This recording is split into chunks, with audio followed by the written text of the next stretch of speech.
Bon, ici, on a une relation qui est A égale 2B cosinus gamma. A égale 2B cosinus gamma. Alors que peut-on déduire du triangle?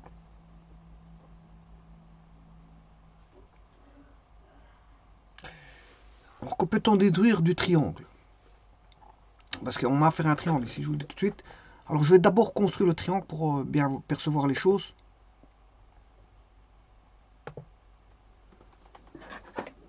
Donc on attribue les sommets à des lettres majuscules, puisque ce sont des points. Alors beaucoup d'exercices de trigonométrie, il faut le contraire, hein. Voilà, il vous appelle le triangle ABC en minuscule. Bon, il vous appelle. C'est un petit peu dérangeant. Voilà, parce que généralement, ça déroge à une règle. Et voilà, ici on mettra B quand B, côté opposé à A, la mesure fera A. Voilà, côté opposé à l'angle, enfin au sommet C ou à l'angle C, ben ce sera C. Bon, je n'aime pas ça, je n'aime pas du tout ça parce que ça déroge aux règles où on, on attribue à la lettre majuscule un point et bien sûr une lettre minuscule, une droite ou voire une mesure. Une mesure. Bon, dans le cas du triangle, c'est une mesure. Bon, donc je vais changer tout ça. Je n'aime pas cette règle-là, bon, bien qu'il y a des énoncés qui font tout le contraire, ils mettent en minuscule. Bon, je n'aime pas ça. Bon, ils appellent le triangle A petit B petit c. Pour rester cohérent avec bon, les appellations bon, que j'attribue en géométrie analytique dans le plan, voire en trigonométrie, ben, je vais énoncer la façon suivante. Donc là, j'aurai A, B, donc ce sont des lettres majuscules. Voilà. Alors la mesure du segment AB, ben, il est opposé à la lettre C, donc ce sera petit c. BC mesurera l'opposé à A, enfin mesurera, le segment BC sera mesuré par une lettre qui sera dictée par une lettre qu'on retrouve à l'opposé de l'angle A, et idem pour le B, ben, on aura le B ici. Voilà. Et donc, on aura le triangle ABC. Et donc, la relation qu'il faut trouver est la suivante. A égale 2B cosinus gamma. A égale 2B cosinus gamma. Alors, qu'est-ce qu'on peut constater avant de faire quoi que ce soit? Ben, on constate que c'est une relation qui est homogène en les côtés. Là, vous avez un degré 1. Là, vous avez un degré 1. Voilà. Alors, on peut rendre homogène au niveau des angles, hein. On peut établir une relation directe pour passer, voilà, d'une relation homogène en les côtés, c'est-à-dire soit A, soit avec B, soit... voilà. Ici, il y a une relation qu'avec deux côtés, c'est A et B. Par exemple, si j'écris 4R carré sinus carré, on va dire A, est égal à 4R carré sinus carré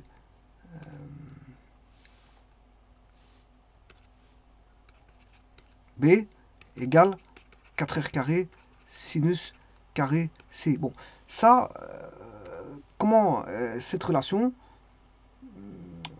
elle est homogène aussi bien en les côtés, 4R carré, enfin R carré, c'est degré 2, degré 2, degré 2. Encore, ça, c'est même pas un côté, c'est même pas un côté, ça, c'est un rayon. Donc, on va dire que, voilà, c'est un rayon. C'est un rayon. Voilà. Mais c'est pour vous dire qu'ici, elle est homogène, degré 2, degré 2, degré 2 au niveau des angles. Au niveau des angles. Ça, c'est une relation homogène suivant les angles. Alors, on a, par exemple, une relation qui est A carré égale B carré plus C carré moins 2BC cosinus de l'angle A. Ben, elle est homogène en les côtés, puisque degré 2, degré 2, degré 1 fois degré 1, ça fait degré 2, et là on a degré 2. Donc elle est homogène en degré 2. Elle est homogène en les côtés. Elle est homogène dans les côtés. Bon. Et donc, bon, là on voit bien qu'elle est homogène en les côtés. Mais je vais transformer en une relation homogène en les angles. Alors comment? Ben, vous savez très bien que A sur sinus A est égal à B sur sinus B est égal à C sur sinus C, qui vaut 2 fois le rayon du cercle circonscrit. Au triangle, bien sûr. Hein. Bon, je l'ai mal fait, mais enfin bref, on va dire ça comme ça. Voilà, bon, c'est le rayon. Vous voyez le rayon du cercle voilà, par rapport au centre du cercle. Supposons que ce cercle soit ici. Ben, voilà, il y a. Alors, je vous rappelle que 2 fois le rayon, c'est le diamètre. 2 fois le rayon, c'est le diamètre. Voilà, et donc, via cette expression-là, ben, le A, qu'est-ce qu'il vaut? Le A, il vaut 2R sinus A fois 2. Que vaut le B? Le B, il vaut 2R sinus B. Oui, attention qu'ici, oui, je vais changer un petit truc. Parce que le B, je vais l'appeler, l'angle B, je vais l'appeler bêta. Parce que l'énoncé, il vise gamma. Hein, donc voilà, il faut que. Donc là, on aura bêta. Ici, généralement, c'est l'angle A. Mais ici, c'est alpha. Et donc, le troisième, si vous avez compris, l'angle C, c'est gamma. Donc, il faut que je change un petit truc. Pourquoi j'interprète de la façon suivante? Parce que je vois qu'il y a gamma ici. Donc, ici, je vais appeler ça sinus alpha, bêta et gamma. Donc, sinus alpha, bêta, gamma. Sinus A, c'est alpha.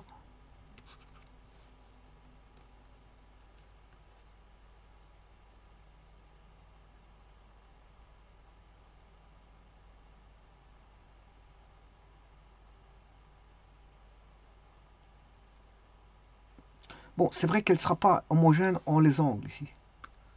Elle est homogène dans les côtés.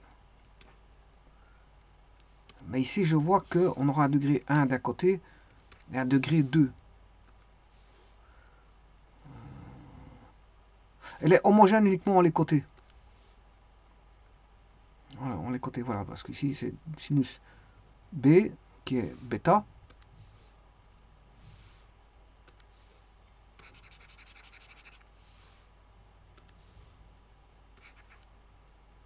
Fois cosinus gamma. Voilà, il faut partir de ça.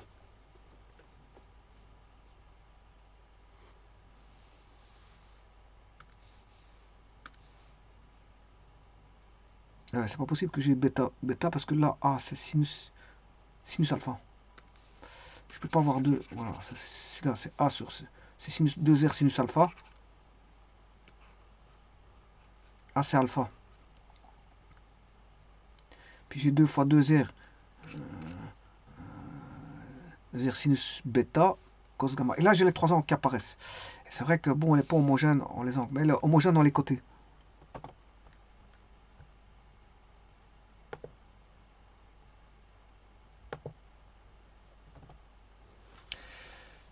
Bon, je peux diviser par 2R.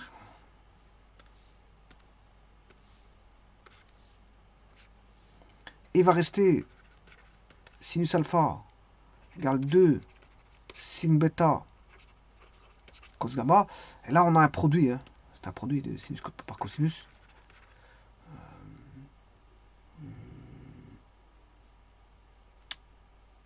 Qui vaut sinus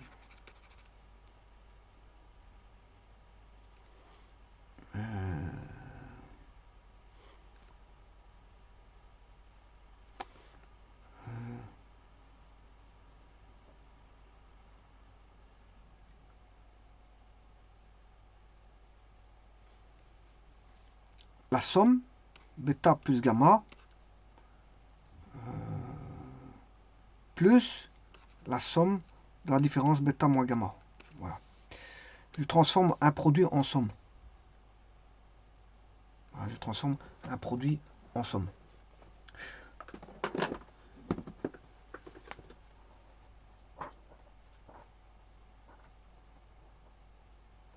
Alors, je peux donner les formules de transformation.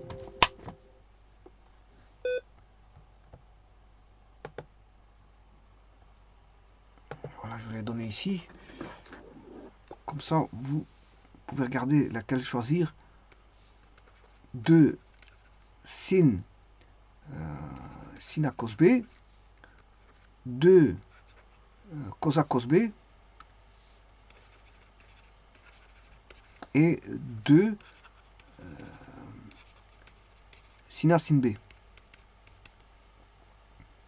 Alors on aura de sin, cos, cos, A plus B, A plus B, A plus B.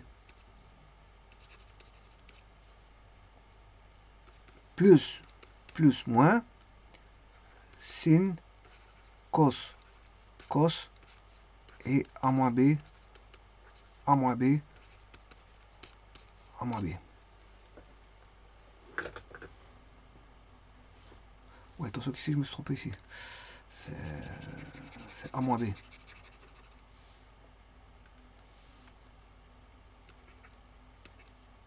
A moins B, voilà, et A plus B. Donc c'est sin A moins B plus sin A plus B. Pour le premier, de 2 fois sin A cos B.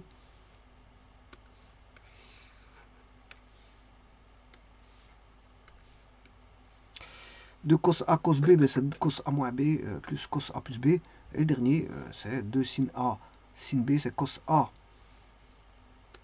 moins B moins cos A plus B. Alors, celui-ci, j'ai pris 2 sin A cos B, 2 sin A cos B, donc c'est le tout premier. Voilà. Donc là, c'est A sinus. C'est 2 sinus. Il y en a un qui fera A moins B, l'autre A plus B. Donc, c'est 2 sinus, un qui fera A moins B il est là, et A plus B. Voilà. Donc ça, c'est simple. C'est aussi simple que ça. Bon, c'est juste une application de formule. Voilà. Alors, que peut-on dire de bêta plus gamma? Alors, je rappelle que alpha plus bêta plus gamma égale 180 degrés, c'est-à-dire que si je fais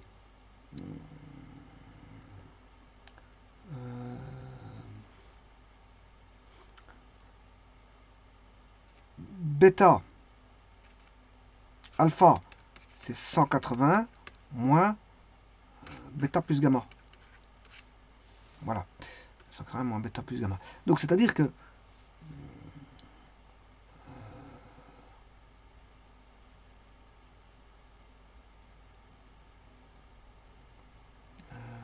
là, on a sinus de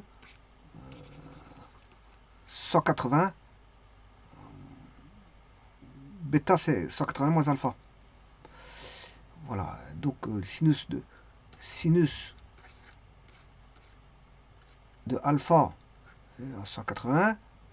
Le sinus, c'est plus moins.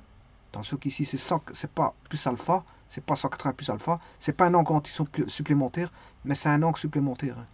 Donc, vous voyez qu'ils ont le même sinus. Un angle et son supplémentaire ont le même sinus. Donc, c'est-à-dire qu'ici, sinus 180 moins alpha, ça fait sinus alpha.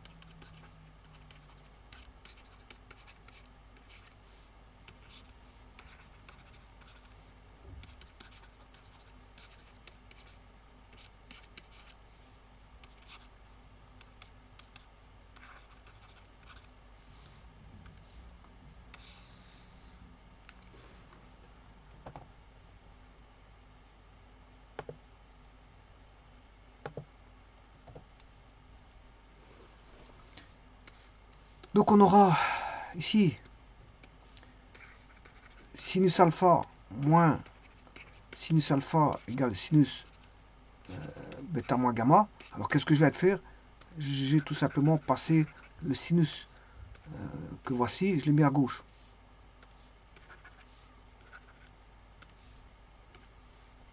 Je l'ai mis à gauche. Donc ça veut dire qu'on a 0 égale sinus bêta moins gamma. On a une résolution d'équation assez simple. Sinus bêta moins gamma égale 0. Quand ce que ça s'annule, mais quand bêta moins gamma égale 0 tout simplement. C'est-à-dire quand bêta égale gamma. Et quand bêta gamma égale gamma, ça veut dire quoi? Que cet angle-ci vaut celui-là. Donc on a deux angles égaux, on a affaire à un triangle. Alors que peut-on déduire de triangle? Ben, on a affaire à un triangle isocèle. Le triangle ABC est isocèle.